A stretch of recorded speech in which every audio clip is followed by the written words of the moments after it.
Hey guys, welcome to success Dilip. मैं दिलीप कुमार, स्वागत है आपका इस वीडियो में। तो दोस्तों, हर एक स्टूडेंट का सपना होता है कि काश इसरो में सरकारी नौकरी मिल जाए। जी हाँ दोस्तों, क्योंकि इसरो इंडिया का, हमारे भारत का आन बान और शान है। और स्टूडेंट प्राउड भी करते हैं क्योंकि इसमें जॉब मिलने के साथ आपकी सैलरी जो होती है वो तो बहुत अच्छी खासी सैलरी होती है। प्लस आपकी रिस्पॉन्सिबिलिटी एंड आपकी जॉब्स की वरीयता बहुत बढ़ जाती है। अगर आप इसरो में जॉब करते हैं तो आप खुद को प्राउड महसूस करेंगे। तो अप्रॉक्सीमेटली इसरो में नई वैकेंसीज आई हुई है आप सभी कैंडिडेट के लिए, ऑल इंडिया लेवल पे, जो कि भारत के कोई से भी कैंडिडेट अप्लाई कर सकते हैं, चाहे आप मेल हो अथवा फीमेल हो।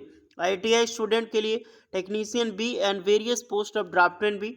देन डिप्लोमा स्टूडेंट के लिए टेक्निकल असिस्टेंट की वैकेंसीज है एंड ड्राफ्टमैन की पोस्ट है एंड वेरियस ऑफ पोस्ट। तो बहुत अच्छी खासी वैकेंसीज, अगर आपने अप्लाई नहीं किया है सो हरी। सो गाइस, अगर आपने फॉर्म अप्लाई नहीं किया है सो हरी अप, अमेजिंग वैकेंसीज निकाली गई है, मौका मत छोड़ना। मैं इस वीडियो में बताने वाला हूं कि इसरो में ऐसी जॉब्स आसानी से नहीं मिलती गाइस। इसके लिए बहुत ही तगड़ी प्रिपरेशन करनी पड़ती है। आपका जो कॉन्सेप्ट है बहुत अच्छी, एकदम प्योर क्लियर होनी चाहिए। और दूसरी बात, आपकी प्रैक्टिकल नॉलेज बहुत ही फाइन होनी चाहिए, क्योंकि यहाँ पर ट्रेड टेस्ट सबसे ज़्यादा टफेस्ट होता है। अगर मैं मानूँ तो ऑल ओवर इंडिया में परमाणु ऊर्जा विभाग और इसरो, इस तरह का डिपार्टमेंट है, दोनों में बहुत ज़्यादा टफेस्ट आपका ट्रेड टेस्ट होता है। तो इस चीज़ें मैं इस वीडियो में बताने वाला हूँ कि कैसे आप प्रिपरेशन करोगे, क्या चीज़ें आपको पढ़नी चाहिए ताकि एक बढ़िया जॉब आप निकाल सको, इसरो का फर्स्ट एग्जाम आप क्रैक कर सको। That is massive opportunity. बहुत ही यूजफुल ये वीडियो होने वाली है आप सभी कैंडिडेट के लिए। तो वीडियोस को ध्यानपूर्वक देखना, जितने भी आईटीआई डिप्लोमा स्टूडेंट हैं। ओके, चलिए आगे बढ़ते हैं। आप अपना ट्रेड, अपना ब्रांच ज़रूर कमेंट कर दें। अगर आपने नोटिफिकेशन देखी नहीं है तो मैं ज़रा सा नोटिफिकेशन आपको दिखा देता हूँ। सो गाइज, ये ऑफिशियल नोटिफिकेशन है जो कि रिसेंटली इसरो की तरफ से रिलीज़ की गई है, इंडियन स्पेस रिसर्च ऑर्गेनाइजेशंस की तरफ से।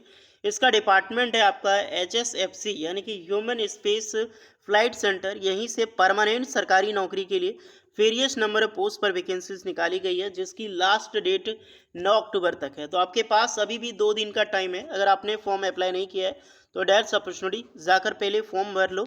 ये नोटिफिकेशन है, सिंपली नोटिफिकेशंस। कई सारी पोस्टें हैं जो डॉक्टर लेवल पे पोस्ट है, लेकिन हमें उससे फ़र्क नहीं पड़ता। हमें टेक्नीशियन की पोस्टें और जो स्टूडेंट फॉर ITI स्टूडेंट की पोस्टें उस पर देकर करते हैं। हालांकि इसमें बी टेक के कैंडिडेट इस फॉर्म को अप्लाई कर सकते हैं। बहुत सारी पोस्टें निकाली गई है। पोस्ट की अगर देखें टेक्निकल असिस्टेंट में, तो technical assistant as a diploma mechanical engineering for mechanical के लिए 13 पोस्ट पर वैकेंसीज है। मैं सिर्फ ब्रीफ में बताऊंगा, मैं ये चीज़ें बताने नहीं आया हूँ, आपकी सिलेबस क्लियर करने आया हूँ। तो सिलेबस को ये वीडियो सिलेबस की वीडियो है, ध्यान से देखिएगा। इलेक्ट्रॉनिक्स की वैकेंसीज है, इलेक्ट्रिकल, सिनेमेटोग्राफी एंड फोटोग्राफी। उसके बाद साइंटिफिक असिस्टेंट में माइक्रोबायोलॉजी, जो कि एक डिग्री का कैंडिडेट अप्लाई कर सकता है। ITI स्टूडेंट के लिए टेक्नीशियन बी की पोस्ट के नाम से आया है, क्योंकि सिलेबस बताऊंगा तो आपकी इंपॉर्टेंट होगी। फिडर की सबसे ज़्यादा पोस्ट है, 22 पोस्ट पर वैकेंसीज है। और इलेक्ट्रॉनिक मैकेनिक की 12 है, RNAC के लिए 1 है, वेल्डर की 2 है, मशीनिस्ट की 1 है, इलेक्ट्रिकल यानी कि इलेक्ट्रिशियन के लिए 3 है, टर्नर की 1 है और ग्राइंडर के लिए 1 है। पोस्ट जो निकलती है इस समय इतना ही निकलती है, ऑलमोस्ट कहीं से भी निकले। Draftsman B for diploma engineering, otherwise sorry, ये ड्राफ्टमैन भी फॉर ITI स्टूडेंट अप्लाई कर सकते हैं। ITI पास आपने कर रखी हो। ड्राफ्टमैन मैकेनिकल में अच्छी पोस्ट है, 9 पोस्ट पर वैकेंसीज निकाली गई है। और सिविल वालों के लिए भी पोस्ट है 4, जो कि ITI सिविल वाले अप्लाई कर सकते हैं। ओके, तो आपने पोस्ट समझ ली। अब हम क्वालिफिकेशंस पे डिस्कस नहीं करने वाले हैं, डायरेक्टली हम आते हैं आपकी सिलेबस पे कि आपका एग्ज़ाम किस बेसिस पे होगा, कैसा आपका पैटर्न होने वाला है एग्जाम्स का, और तैयारी आपको कैसे करनी चाहिए। पहली बार देखो कि क्या क्या चीज़ें आपका होने वाला है। मैं स्टार्टिंग फेज में आपको बता दिया था कि आपका written test plus trade test होगा। तो जो स्टूडेंट है, जैसे डिप्लोमा के लिए टेक्निकल असिस्टेंट का एग्ज़ाम्स है, तो रिटन टेस्ट होगा और आपका स्किल टेस्ट होगा। सिंगल CBT सब में होता है। नेक्स्ट आपका टेक्नीशियन भी फॉर ITI स्टूडेंट के लिए written test plus skill test. जो ड्राफ्टमैन भी है फॉर ITI स्टूडेंट, ये भी written test plus skill test. यानी समझ गए, रिटन टेस्ट यानी कि CBT ऑनलाइन CBT एग्जाम्स होगा, प्लस आपका ट्रेड टेस्ट यानी कि प्रैक्टिकल टेस्ट ली जाएगी। अब आते हैं हम थोड़ा सिलेबस पे, ध्यान से देखिएगा। मैं आपको यहाँ पर बताने वाला हूँ कि आपकी क्या बेसिकली रहने वाला एग्जाम पैटर्न के हिसाब से। सबसे पहले देखो जो टेक्निकल की जो क्वेश्चन है, यानी कि जो डिप्लोमा के लिए टेक्निकल असिस्टेंट की पोस्ट है या फिर टेक्नीशियन भी यानी कि आईटीआई की पोस्ट है, दोनों की सिलेबस जो है वो सेम होने वाला है। यानी आई मीन सिलेबस अलग होगा, दोनों का जो एग्ज़ाम पैटर्न है वो दोनों सेम होने वाला है। 80 क्वेश्चन पूछा जाने वाला है। अभी तक सारे स्टूडेंट को पता होगा कि इसरो में टेक्नीशियन भी या फिर technical assistant for diploma 80 question ही पूछता है। तो इसके लिए आपको 1.5 घंटे का टाइम मिलता है, यानी कि टोटल 90 मिनट का टाइम आपको मिलेगा। यहाँ पर अगर आप एक क्वेश्चन का आंसर देते हैं तो आपको नंबर मिलेगी 1 मार्क्स। ओके, अगर यहीं पर ही आपने एक गलत मार्क्स कर दिया तो 1/3 आपको मार्क्स काट लिए जाएंगे। यानी कि आपने 3 मार्क्स अगर गलती करते हैं तो आपके 1 नंबर जो है वो कट जाएंगे, जो मार्क्स आपके आने वाले हैं। पॉजिटिव में नेगेटिव चल जाती है। तो एक चीज़ का हमेशा ध्यान रखिएगा, इस इंडियाज़ में कोई सा भी एग्ज़ाम आप दे रहे हैं, नेगेटिव जो है एक्यूरेसी बहुत ही करेक्ट रखनी है। एक्यूरेसी यही है कि आपको सिलेक्शन तक पहुंचाता है। अगर जो सवाल आपको, जो प्रश्न आपको नहीं आ रहा है उसको ना ही करें तो ज़्यादा बेटर होगा। लेकिन हाँ, लग रहा है 50-50 लग रहा है कि हाँ ये हो सकता है, तो 50-50 वाला क्वेश्चन है, कम से कम हाथ में रखो कि 4 से लेकर लगभग 8 तक, यानी कि 4-8 ही क्वेश्चन आपको करनी है जो 50-50 लगता है कि हाँ हो जाएगा। यहीं पर आपको 25% लगता है कि यही होगा, तो फिर वो क्वेश्चन को छोड़ देना ही बेटर है। क्या पता ये 25 के चक्कर में आपके पूरे 3 नंबर कट जा सकते हैं। ओके, तो एक चीज़ का फोकस हमेशा से ध्यान रखना। बाद में जो आपका स्किल टेस्ट होगा वो टोटल 100 क्वेश्चन का स्किल टेस्ट यहाँ पर ली जाएगी। अब यहाँ पर एक चीज़ का यहीं पर मैं आपको सिलेबस क्लियर कर देता हूँ। जितने भी स्टूडेंट हैं 80 क्वेश्चन तो पूछे जाने वाले हैं। दोनों स्टूडेंट डिप्लोमा और आईटीआई दोनों ध्यान से देखिएगा, क्योंकि आपका एग्जाम पैटर्न सेम है तो सिलेबस भी अलग अलग प्रकार के रहेंगे, लेकिन लगभग सेम रहेगा आपका। कैसे? आपको फोकस किस पे ज़्यादा करना है। 80 क्वेश्चन यहाँ पर कहीं आपको इसरो नहीं बता रहा है कि हम आपका ट्रेड से कितना क्वेश्चन पूछेंगे या फिर आपका नॉन टेक्निकल से, यानी कि जो आपका साइंस से हो गया या फिर आपका इंजीनियरिंग ड्राइंग से हो गया, मैथ से हम कितना क्वेश्चन पूछेंगे, ये कभी नहीं बताता इसरो। लेकिन प्रीवियस क्वेश्चन, प्रीवियस एग्जाम्स के बेसिस पे, सिलेबस के बेसिस पे मैं आपको बता रहा हूँ कि कितना आपको जो है टारगेट लेके चलना है। इसरो कितना आपको एग्जाम्स में पूछे जाने वाले एज अ ट्रेड से। तो स्पेसिफिक 80 क्वेश्चन है भैया। आप ध्यान से देखिएगा पैराग्राफ। 80 क्वेश्चन आपको पूछा जाने वाला है, चाहे आपने आईटीआई कर रखी हो या फिर आपने डिप्लोमा कर रखी हो, दोनों की सेम रहेगी।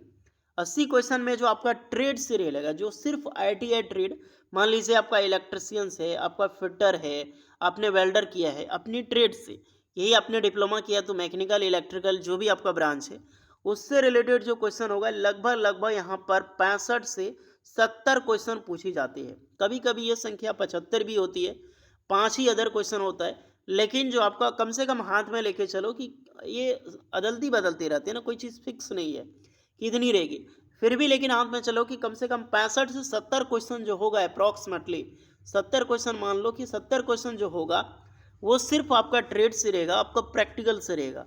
यानी आपका जो प्रैक्टिकल की बुक आती है इतनी मोटी सी, आईटीआई वालों पता ही होगा, उसको अगर आपने पढ़ लिया, आप उसको आपने समझ लिया है तो गारंटी लिख लो कि इसरो एग्जाम आप क्रैक करने वाले हो।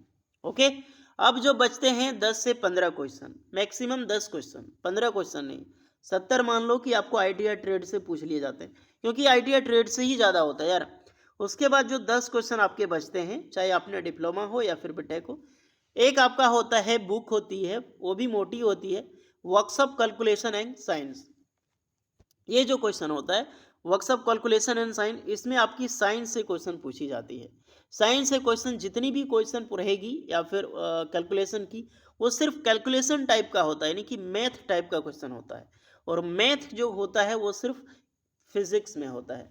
तो आपको जो पूछा जाने वाला है ऑलमोस्ट फिजिक्स ही पूछा जाएगा, केमिस्ट्री से कोई क्वेश्चन नहीं होता है। या फिर जो साइंस से रहेगा तो थोड़ा ट्रेड से रिलेटेड होगा, यानी कि इलेक्ट्रिकल जो आपका ट्रेड है, फिटर ट्रेड है, उससे ट्रेड से होगा, जिसमें सिर्फ आपको कैलकुलेशन करना होगा। तो मान लो कि लगभग 7 क्वेश्चन आपका रहेगा, अप्रॉक्सीमेटली 7 से 8 क्वेश्चन आपका होगा सिर्फ आपका वर्कशॉप कैलकुलेशन एंड साइंस से। बचा 2 क्वेश्चन, ये 1-2 क्वेश्चन ही सिर्फ इंजीनियरिंग ड्राइंग से आ सकता है, कुछ नाम मात्र का आपको ड्राइंग वाला, नहीं तो कभी कभी नहीं भी आता है, गारंटी नहीं है। लेकिन वर्कशॉप कैलकुलेशन एंड साइंस, यानी कि मैथ, साइंस और आपका ट्रेड, ये 3 चीज़ जो है कंपलसरी है। डिप्लोमा वालों का भी वही चीज़ है, आपको कैलकुलेशन से रिलेटेड जो साइंस से है क्वेश्चन आ सकता है।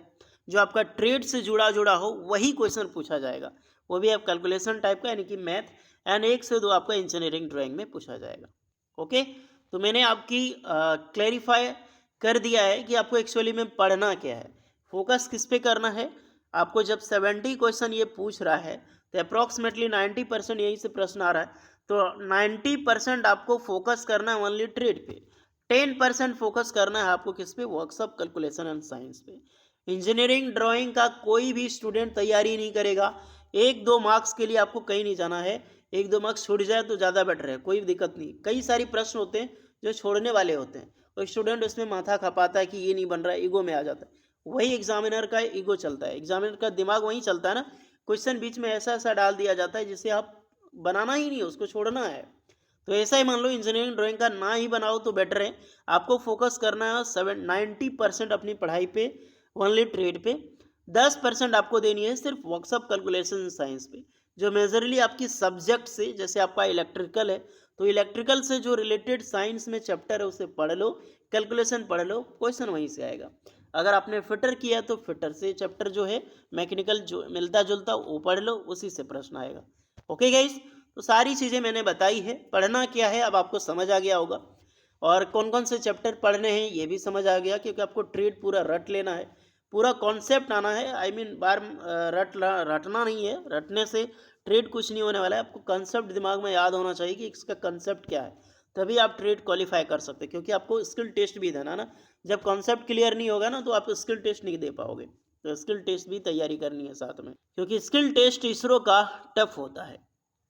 ओके गाइस, चीज़ें मैंने बता दी, कुछ एक्स्ट्रा डाउट है तो कमेंट करके बताइएगा। सिलेबस एंड एग्जाम पैटर्न आपका कवर हो गया होगा, तैयारी शुरू कर दो, और जिसने फॉर्म नहीं भरा है फॉर्म जाके अप्लाई कर दो। होपफुली वीडियो इस पर लगी हो, लाइक शेयर एंड सब्सक्राइब करना। मिलते हैं नेक्स्ट वीडियो में, तब तक के लिए जय हिंद।